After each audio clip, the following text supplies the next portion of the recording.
Iran launches a wave of cheap $30,000 Shahed drones at U.S. warships. The Navy fires back with Patriot interceptor missiles at $3 to $4 million a shot. That math is a catastrophe, and every defense planner in Washington knows it. But right now, off the Iranian coast, a U.S. Navy destroyer is carrying a weapon that flips that equation completely.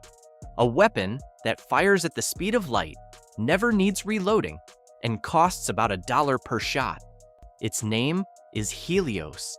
It just took down 4 drones at sea. Since late 2023, U.S. warships operating in the Red Sea and Gulf of Aden have been under near constant attack by Iran-backed Houthi rebels firing drones and missiles. A standard Shahed-type drone of Iranian or Russian origin costs approximately $35,000. That's the price of a mid-range pickup truck. The U.S. has been shooting them down with Patriot interceptor missiles, which cost $3 million to $4 million per shot, and THAAD interceptors, which cost $10 million each. Run those numbers. You're spending up to $10 million to destroy a $35,000 drone. The attacker wins the economic war even when you shoot down every single one. And it gets worse. Those missile canisters run out. Once the magazine is empty, you're vulnerable until a resupply ship can reach you, which in a hot combat zone is not a fast process. When a defender spends $1 million to destroy a $20,000 drone, the attacker wins the economic war, even when the defender wins every tactical engagement. Over a sustained conflict, this dynamic drains missile stocks, strains defense budgets, and limits the number of threats a defender can engage before running out of interceptors. That's the problem Helios was built to solve. On one side, Iran and its network of proxies, armed with mass-produced kamikaze drones that are cheap, expendable, and increasingly accurate. On the other, the U.S. Navy and Lockheed Martin's Helios system, a directed energy weapon that has been in development since 2018 and is now, for the first time, deployed in an active combat theater. Operation Epic Fury began on February 28, 2026, as part of a broader military campaign targeting Iranian military infrastructure while defending regional partners against retaliatory drone and missile strikes. And right in the middle of that conflict, aboard a single Arleigh Burke-class destroyer operating near Iran's coastline, the U.S. Navy's only Helios-equipped warship is on station.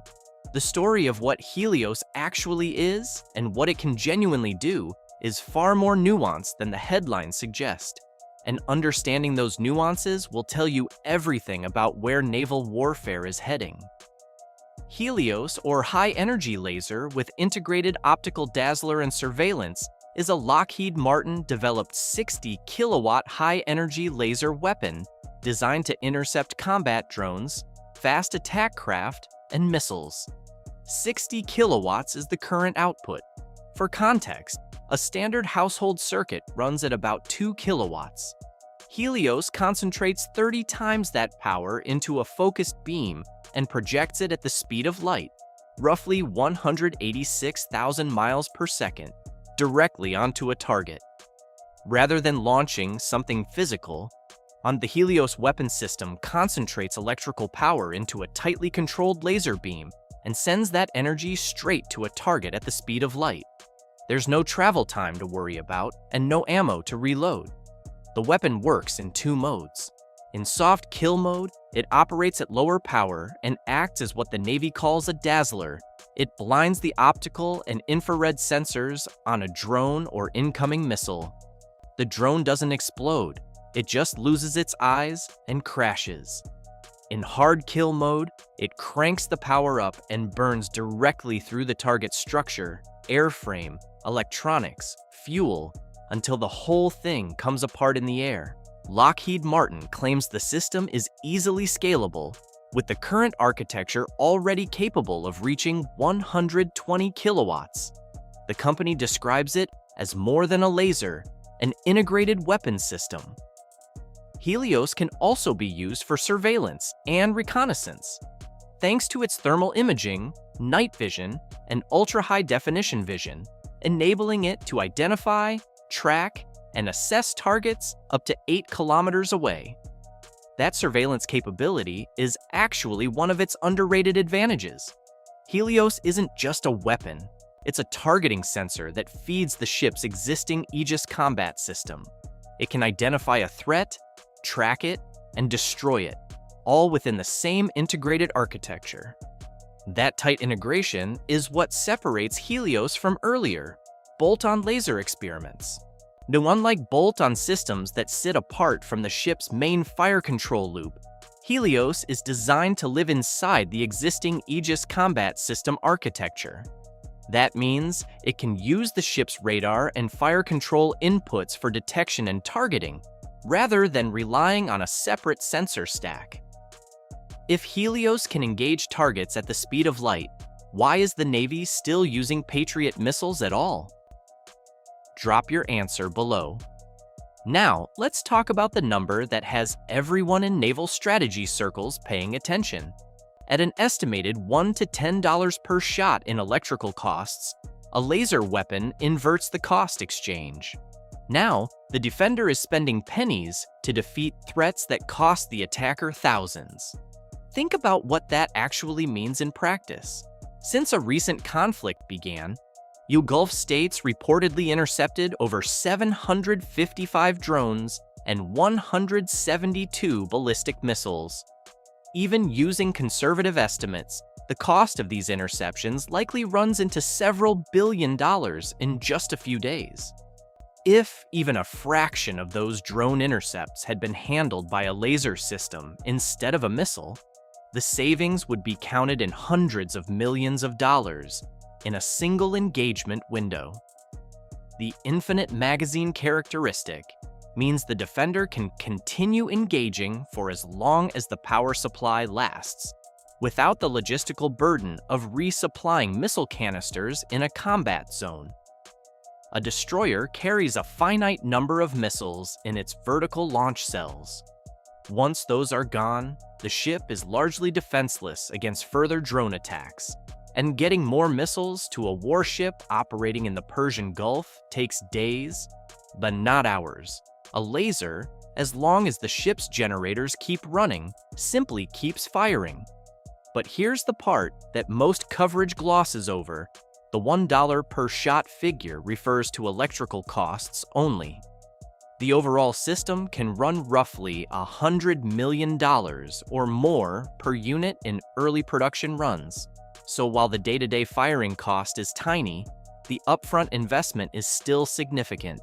Even so, when you think about repeated engagements against lots of cheap threats, that low per-shot cost can really add up in savings. The Navy's own senior leadership has been explicit about where this is heading. Vice Admiral Brendan McClain said, "We need to continue on this path. I am committed to advancing laser technology to the fleet. The dream of a laser on every ship can become a real one." There's a reason that quote matters beyond the press release language. McClain made those remarks at the Surface Navy Association's annual symposium in January 2026, just weeks before Helios went to a combat theater. That timing was not accidental. Just weeks before Operation Epic Fury began, Helios had its most significant public demonstration to date. In the fall of the previous year, USS Preble successfully engaged several incoming kamikaze drones using the Helios laser weapon. But the full picture emerged in early 2026, when Lockheed Martin CEO Jim Taiclet confirmed the results on a quarterly earnings call. The Helios weapon system successfully neutralized 4 drone threats in a U.S. Navy-operated counter-UAS demonstration at sea, showcasing an opportunity to eliminate drone attacks using lasers and saving U.S. and allied air defense missiles for more advanced threats. 4 drones, multi-target engagement, at sea. That matters because one of the persistent criticisms of laser weapons has been that laboratory performance doesn't translate to the harsh, unpredictable maritime environment. saltwater spray on optics, ship movement affecting beam stability, and atmospheric interference. Those results aboard USS Preble in live Navy testing were the clearest public evidence yet that Helios works in the real world, not just on a test range. The story is not just that USS Preble fired a laser, it is that USS Preble did it in a Navy-operated at-sea demonstration tied into the ship's normal combat system, with results that later showed up in a corporate filing. Now, it's important to be precise about what happened next. Media reports claiming the Navy employed Helios to shoot down Iranian drones during Operation Epic Fury are disputed. The service's only Helios system is installed aboard the destroyer USS Preble, which is assigned to the U.S. 7th Fleet and homeported at Yokosuka, Japan. What is confirmed is this. Footage released by the U.S. Central Command shows a U.S. Navy destroyer in the operational theater equipped with the Helios system mounted near the forward section of the vessel. The imagery confirms the system is installed and operational while U.S. SEAL forces conduct defensive and offensive missions in the region. Military officials have not publicly confirmed specific combat engagements or verified kill records for the laser system during the current conflict. So what we can say with confidence is that Helios is deployed, operational, and in a combat environment for the first time, and that a closely related system, Odin, is confirmed present across multiple destroyers in theater. The Spruance and Finn appear to be the only warships participating in Epic Fury publicly known to be outfitted with Odin systems. Odin doesn't destroy drones, it blinds them, forcing them to crash. And even that soft kill capability, at near zero cost per engagement, represents a meaningful shift in how U.S. warships defend themselves. Helios is not a magic switch. It has real, significant limitations that determine when and where it can be used effectively. The biggest one is the weather. Weather conditions can significantly degrade laser performance. Humidity can distort the beam, while fog or clouds can weaken it before it reaches the target. Environmental factors also present problems in harsh operational environments. Sea spray, dust, and sand can damage sensitive optical components, making field deployment challenging, particularly in regions such as the Middle East. The Persian Gulf is not exactly a laser-friendly environment. High humidity, blowing sand, intense heat, all of these degrade beam coherence and reduce effective range. Then there's the power problem. The system relies on ship power, enabling long-term weapon operation. But Flight 3 Arleigh Burke-class destroyers require more electrical power generation for their AN/SPY-6 radar, leaving little extra power for additional systems. The more advanced the destroyer, the harder it is to power a high-energy laser alongside everything else that ship needs to operate. And Helios, for all its capabilities, cannot yet reliably defeat larger, faster threats. Higher power laser weapons in the 150 to 300 kilowatt range are being tested against larger threats such as anti-ship cruise missiles, but directed energy weapons are currently viewed as complementary to, rather than replacements for, missile interceptors. That's the honest picture. Helios is a powerful new layer of defense, not a complete replacement for everything that came before it. Think of it as the first layer that breaks the economic siege, not the only layer defending the ship. So, can a shipboard laser meaningfully change naval defense against drone swarms? The answer, based on the evidence available right now, is yes, within specific conditions. Helios has proven it can track and destroy multiple drones in real-world naval testing. It has been deployed to a combat theater, and the economic logic behind it is simply undeniable when you're spending $4 million missiles to kill $35,000 drones at scale. The question for naval strategy in 2026 and beyond isn't whether laser weapons will become a standard layer of ship defense. They will. The real question is how fast the Navy can scale from one Helios-equipped destroyer to an entire fleet, and whether the power generation and cooling technology can keep pace with the threat environment. So, when will Helios flip the economic equation of drone warfare permanently? The answer is, it already has started to. The US Navy has a weapon that fires at the speed of light, costs dollars per shot, and just proved it can kill drones in real Navy testing. The question now isn't whether directed energy changes naval warfare. It's whether the fleet can field it fast enough to matter in the next fight, wherever that is. If every US destroyer had Helios tomorrow, does it neutralize the Iranian drone threat completely, or does Iran adapt? Give your opinion.